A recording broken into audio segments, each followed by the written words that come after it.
On June 25th, 1950, the Korean War began with one of the greatest intelligence failures of the Cold War. Within days, South Korean defenses collapsed. Seoul fell. American troops arriving in Korea were thrown into desperate battles they were neither trained nor equipped to fight. By August, United Nations forces had been pushed into a tiny corner of the Korean peninsula. Many historians today remember the Korean War for General Douglas MacArthur's brilliant landing at Inchon.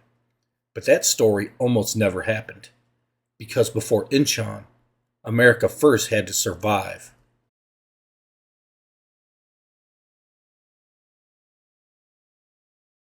In the summer of 1950, few believed the North Korean invasion would succeed as quickly as it did. Backed by Soviet weapons and led by thousands of battle-hardened veterans who had recently fought alongside the Chinese communists during the Chinese Civil War, the North Korean People's Army crossed the 38th parallel with roughly 90,000 men, supported by modern T-34 tanks, heavy artillery, and a carefully coordinated invasion plan. Their objective was simple: destroy the Republic of Korea before meaningful international assistance could arrive. The invasion achieved almost complete surprise. South Korean forces, poorly equipped and lacking armored support, struggled to halt the assault. As city after city fell, the North Korean advance appeared unstoppable. Only weeks after the invasion began, Seoul had fallen. American forces rushed across the Pacific, hoping to stabilize the situation. Instead, many of them were thrown into battle almost immediately against an enemy that possessed momentum, experience, and confidence. The Korean War had become far more dangerous than anyone in Washington expected. The speed of the North Korean advance was not simply the result of surprise, it was the result of preparation. The North Korean People's Army had been carefully built over several years with Soviet assistance. Its officers had received extensive training. Its armored formations were equipped with T-34 tanks that vastly outclassed anything immediately available to South Korea. Most importantly, the army contained tens of thousands of combat veterans who had fought in the Chinese Civil War before returning to Korea to form the professional corps of Kim Il-sung's invasion force. These soldiers understood offensive warfare. They moved quickly, they coordinated infantry with armor, they attacked relentlessly. Against them stood an American army that had been dramatically reduced after World War II. Occupation duty in Japan had replaced combat readiness. Many of the first U.S. units arriving in Korea had little recent training and limited experience operating against armored formations.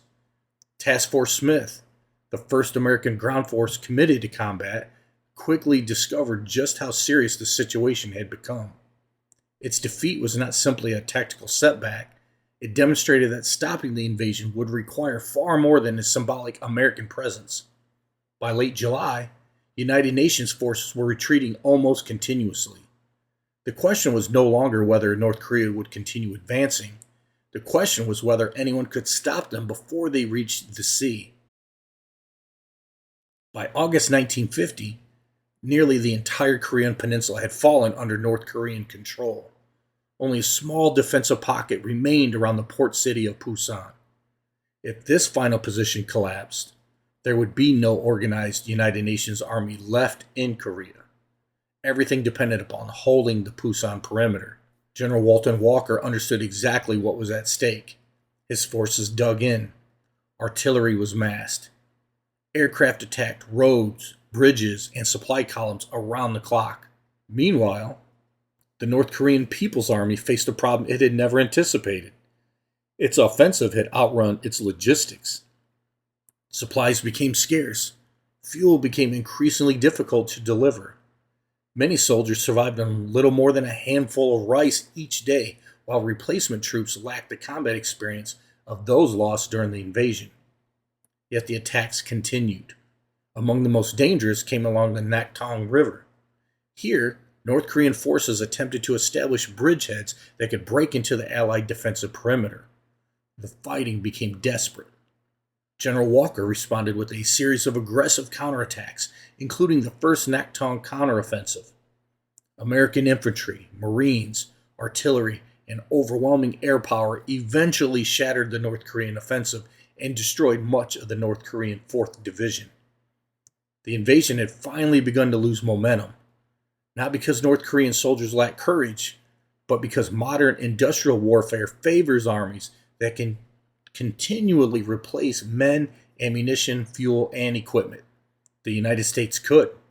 North Korea could not. Most histories celebrate Inchon as the turning point of the Korean War, and rightly so. MacArthur's amphibious landing transformed the strategic situation almost overnight.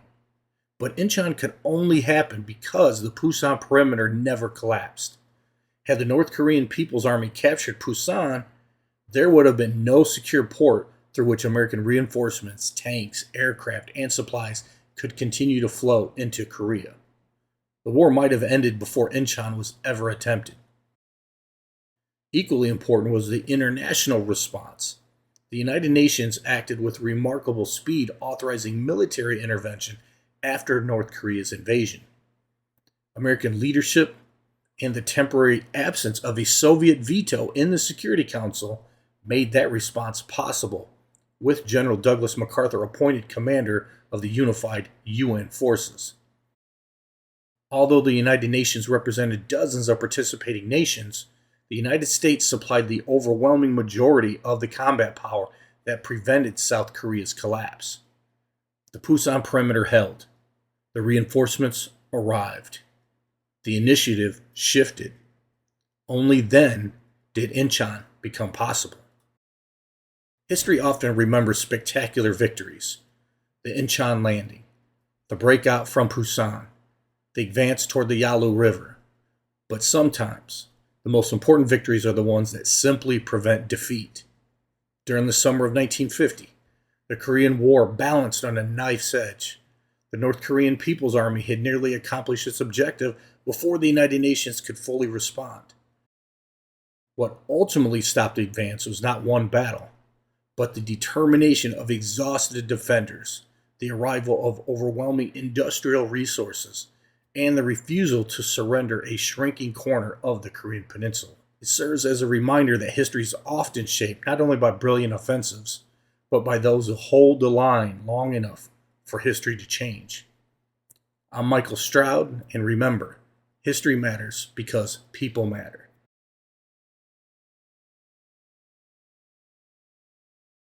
Thank you so much for watching. If you enjoyed this episode, I'd appreciate it if you would like the video, subscribe to History with Michael Stroud, share it with someone who enjoys history, and leave a comment below. Every like, comment, and share helps more people discover the channel and allows me to continue bringing these stories to life. I release new history documentaries every Tuesday, Thursday, and Sunday, so be sure to click the notification bell so you never miss a new episode. For more historical articles, speaking information, and my latest research, please visit michaelgstroud.com. Thank you again for watching, and I'll see you in the next episode.